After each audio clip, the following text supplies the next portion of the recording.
Hello बच्चों, मैं मनोज पांडे आपका अपना दोस्त आपके अपने चैनल एमएस कोचिंग इंस्टीट्यूट में फिर से स्वागत करता हूं एक नए वीडियो के साथ। जो कि आज हमारा चैप्टर नंबर 9 स्टार्ट हो रहा है, जो कि क्लास 12 फिजिक्स का है, जिसका नाम है ray optics and optical instrument. बहुत ही इंपॉर्टेंट टॉपिक है, जो कि सीबीएसई बोर्ड के हिसाब से टर्म 2 का पार्ट है। ऑलरेडी चैप्टर नंबर 8 को मैं पूरी तरीके से कंप्लीट कर चुका हूँ। अगर वो वीडियोज़ आपको देखना है तो डिस्क्रिप्शन में प्ले लिस्ट का लिंक मिल जाएगा, या डायरेक्ट चैनल पर आकर के भी आप प्ले लिस्ट में जाकर के सारे टॉपिक को कंप्लीट कर सकते हैं। तो बच्चों, टर्म 2 को आज हम लोग स्टार्ट कर रहे हैं, जिसमें चैप्टर नंबर 9 आपका स्टार्ट होने जा रहा है। तो इसका ये पहला वीडियो है। ये वीडियोस आप अच्छे से देखिए। ये सारे नोट्स भी आपको हमारी वेबसाइट पर अवेलेबल हैं, जिसका लिंक आपको डिस्क्रिप्शन में मिल जाएगा। आप वेबसाइट पर जाकर के ये सारे नोट्स आप नोट कर सकते हैं या डाउनलोड कर सकते हैं। तो चलिए, हमारा जो पहला टॉपिक है वो है रिफ्रैक्शन। ऑलरेडी आप क्लास 10th में थोड़ा सा इंट्रो पढ़ चुके हैं रिफ्रैक्शन क्या होता है। तो क्या होता है कि जब कोई भी लाइट इंसिडेंट होती है और एक मीडियम से दूसरे मीडियम में जाती है, ठीक है, तो उसी को हम लोग नॉर्मली क्या बोलते हैं, रिफ्रैक्शन बोलते हैं। लेकिन यहाँ पर थोड़ा सा डिटेल में आपको समझना है।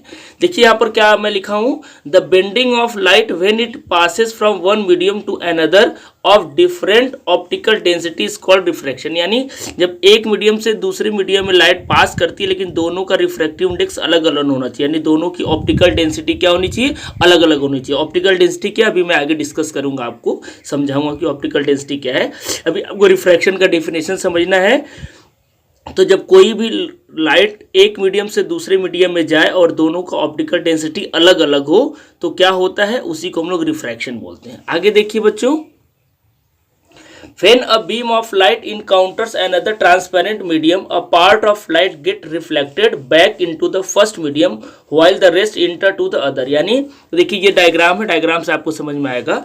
जब एक कोई इंसिडेंट लाइट, ये एक मान लीजिए रिफ्रैक्टिंग सरफेस है जो ग्लास का है, जब इंसिडेंट ऑफ लाइट इसके सरफेस से टकराती है तो कुछ पार्ट ऑफ लाइट क्या होती है, यहाँ पर रिफ्लेक्टेड हो जाती है, यानी उसी मीडियम में वापस चली जाती है। लेकिन ये ट्रांसपेरेंट होने की वजह से कुछ लाइट क्या करती है, इस मीडियम से, यानी जो ऊपर एयर है और नीचे ग्लास है, ग्लास को पास करके निकल जाती है।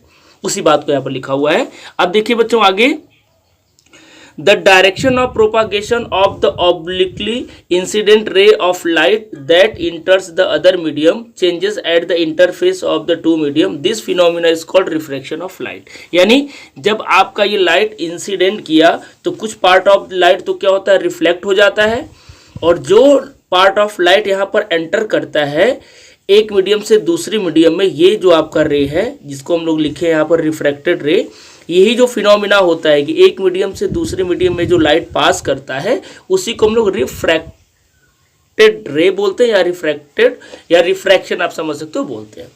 ठीक है, तो जो लाइट इंसिडेंट होगी उसको इंसिडेंट रे बोलेंगे, जो रिफ्रैक्ट होकर के आएगी उसको रिफ्रैक्टेड बोलेंगे, और जो उसी मीडियम में वापस चली जाएगी उसको रिफ्लेक्टेड बोलते हैं। ठीक है, अब ध्यान से देखिए हम लोग कैसे इसको, मतलब रे डायग्राम के हिसाब से भी आपको अच्छे से समझना है। जब भी आप लाइट एक मीडियम से दूसरे मीडियम में पास करोगे, जैसे इस मीडियम पे टकराएगा वहां पर एक आप नॉर्मल ड्रॉ करोगे, और नॉर्मल से अब उसी सरफेस से जो लाइट आपका रिफ्रैक्ट होकर के चली जाएगी उसी मीडियम, उसको हम लोग रिफ्रैक्टेड रे बोलेंगे। और उसी सरफेस से जब एक मीडियम से दूसरे मीडियम, यानी एयर समझ लीजिए कि बाहर अगर एयर है और एयर में कांच में अगर एंटर कर रहे हैं तो उसको हम लोग रिफ्रैक्टेड रे बोलते हैं। अब चलिए आगे हम लोग समझ लेते हैं कि ऑप्टिकल डेंसिटी क्या होती है। ऑप्टिकल डेंसिटी समझना बहुत ही जरूरी है अगर आप रिफ्रैक्शन या रिफ्लेक्शन पढ़ रहे हैं तो। देखिए ऑप्टिकल डेंसिटी क्या होती है, medium in which the light travel faster is called optical rarer medium. यानी जिस मीडियम में लाइट बहुत तेजी से स्पीड से चलेगी, ऐसे मीडियम को हम लोग ऑप्टिकल रेयरर बोलते हैं। और जिस मीडियम में लाइट बहुत स्लो चलेगी, यानी कम स्पीड से चलेगी, ऐसे मीडियम को हम लोग बोलते हैं कि वो ऑप्टिकली डेंस मीडियम है। यानी डेंस मीडियम में लाइट स्लो चलती है और रेयरर मीडियम में लाइट फास्ट चलती है। और कोई भी मीडियम रेयरर है कि डेंसर है, इसका हम लोग पता लगाते हैं रिफ्रैक्टिव इंडेक्स से। तो देखिए यहाँ पर मैं लिखा हूँ, optical density is measured by refractive index. यानी जिसका रिफ्रैक्टिव इंडेक्स ज़्यादा रहेगा और जिसका कम रहेगा, वही डिसाइड करेगा कि वो ऑप्टिकल डेंस है कि ऑप्टिकल रेयरर है। समझ में आ रहा है, जिसका रिफ्रैक्टिव इंडेक्स ज़्यादा रहेगा वो डेंसर रहेगा, जिसका कम रहेगा वो रेयरर रहेगा। तो चलिए इसको हम लोग आगे डिस्कस कर लेते हैं। तो रिफ्रैक्टिव इंडेक्स, देखिए रिफ्रैक्टिव इंडेक्स क्या होता है, द रिफ्रैक्टिव इंडेक्स को म्यू से हम लोग रिप्रेजेंट करते हैं। Mu of a material is the ratio of the speed of light in the vacuum to the speed of light in the medium. यानी अगर हम लोग स्पीड ऑफ लाइट को वैक्यूम में चलाएं, यानी जिसका वैल्यू आपको पता 3 × 10⁸ मीटर पर सेकंड होता है, और उसी लाइट को हम लोग मीडियम में चलाएं, जिस मीडियम को हम लोग कंसीडर करें या जिस मीडियम को हम लोग ले रहे हैं, तो इन दोनों का जो रेशियो होता है बेटा वही क्या होता है, रिफ्रैक्टिव इंडेक्स ऑफ मीडियम होता है। और इसको हमेशा म्यू से रिप्रेजेंट करते हैं। तो here C is the speed of light in vacuum and here V is the speed of light in the medium। तो उसी लाइट को हम लोग वैक्यूम से गुजारेंगे जिसका वैल्यू ऑलरेडी आपको पता ही है। वैक्यूम में स्पीड का लाइट क्या होता है, 3 × 10⁻, लाइट का स्पीड क्या होता है 3 × 10⁸ मीटर पर सेकंड, यानी 3 लाख किलोमीटर पर सेकंड उसको बोलते होता है। और जिस मीडियम से फिर आप लाइट पास कराना चाहते हो वो वाटर हो सकता है, ग्लास हो सकता है, कुछ भी हो सकता है मीडियम, तो उसमें हम लोग स्पीड ऑफ लाइट देखेंगे। और इन दोनों का जो रेशियो होता है उसी को हम लोग क्या बोलते हैं, रिफ्रैक्टिव इंडेक्स बोलते हैं। और रिफ्रैक्टिव इंडेक्स से ही हम लोग पता लगाते हैं कि वो मीडियम डेंसर है कि रेयरर है।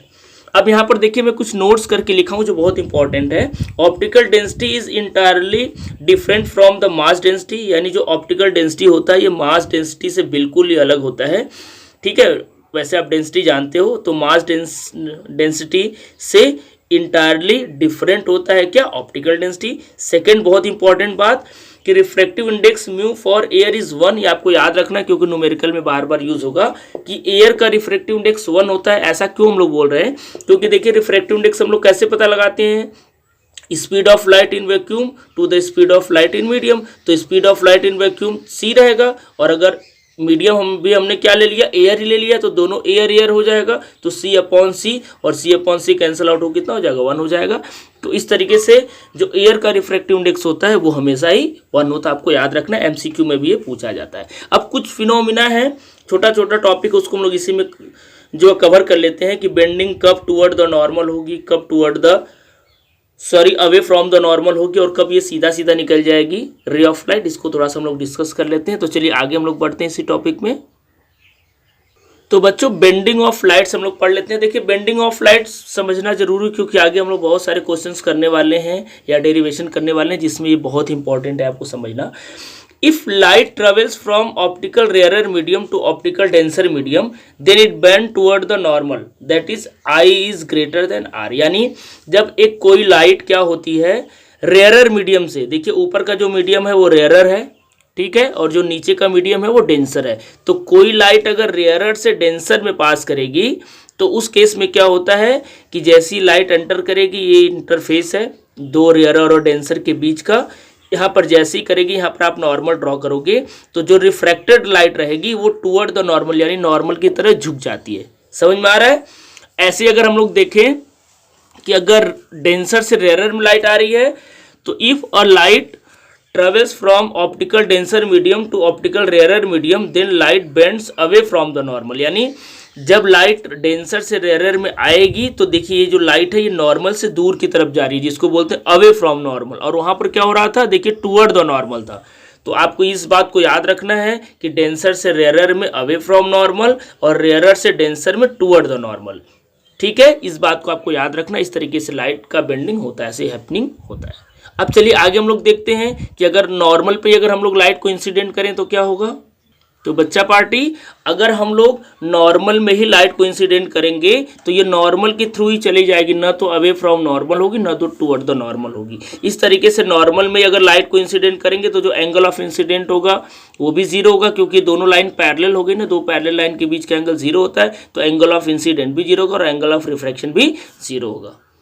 समझ में आ रहा है। तो इस तरीके से आप समझ सकते हो।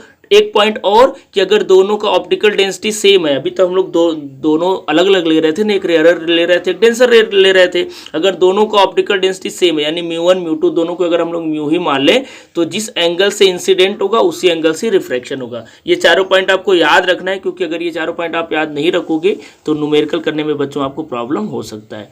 तो अब चलिए हम लोग नेक्स्ट देख लेते हैं नोट पॉइंट नंबर 2 जो कि इंपॉर्टेंट है, ये न्यूमेरिकल के हिसाब से अगर देखें। अब देखिए यहाँ पर मैं क्या लिखा हूँ, if μ1 and μ2 are refractive index for two medium and v1 and v2 are speed of light in two different medium. यानी अगर हम लोग दो अलग अलग मीडियम ले लें जिसका रिफ्रैक्टिव इंडेक्स म्यू1 और म्यू2 है, और म्यू1 में जो स्पीड ऑफ लाइट है वो v1 है और म्यू2 में जो स्पीड ऑफ लाइट v2 है। तो इस तरीके से हम लोग देखें रिफ्रैक्टिव इंडेक्स का अगर फार्मूला लगाएं तो म्यू1 का वैल्यू क्या हो जाएगा, c/v1 हो जाएगा, क्योंकि refractive index of first medium and speed of light in first medium, that means म्यू1 is equal to c/v1। Similarly म्यू2 निकालेंगे तो c/v2। भाई रिफ्रैक्टिव इंडेक्स ऐसे निकालते हैं ना कि speed of light in vacuum to the speed of light in medium. तो पहले मीडियम के लिए हमने निकाला तो म्यू1 का वैल्यू c/v1 हो गया, और दूसरे को निकालो तो c/v2 हो गया। अब इन दोनों का अगर रेशियो निकालें, यानी पहले वाले को दूसरे वाले से डिवाइड करें, तो म्यू1/म्यू2 is equal to cv1/cv2। Sorry मैं उल्टा बोल दिया, अगर म्यू2 को म्यू1 से डिवाइड करें तो क्या मिलेगा, म्यू2/म्यू1 इज इक्वल टू cv2/cv1। अब देखिए यहाँ पर c कैंसिल आउट हो जाएगा, v ऊपर चला जाएगा, क्रॉस मल्टीप्लीकेशन फिर यहाँ पर नहीं करेंगे, बाहर बाहर का मल्टीप्लाई ऊपर करते हैं, अंदर अंदर का नीचे करते हैं। तो देखिए c कैंसिल हो जाएगा, v1 ऊपर चला जाएगा, v2 नीचे चला जाएगा। दैट मीन्स हमको क्या मिलेगा, म्यू2/म्यू1 इज इक्वल टू v1/v2, या इसी को हम लोग लिखते हैं कि 1/μ2 इसको बोलते हैं refractive index of second medium with respect to refractive index of first medium, इसको 1/μ2 से भी रिप्रेजेंट करते हैं। तो इस तरीके से ये कुछ तरीका है लिखने का रिफ्रैक्टिव इंडेक्स का, वो आपको याद रखना है, ठीक है। तो बच्चों इस वीडियो में यहीं तक, नेक्स्ट वीडियो में हम लोग लॉ ऑफ रिफ्रैक्शन पढ़ेंगे एक नए टॉपिक के साथ। तब तक के लिए थैंक यू सो मच।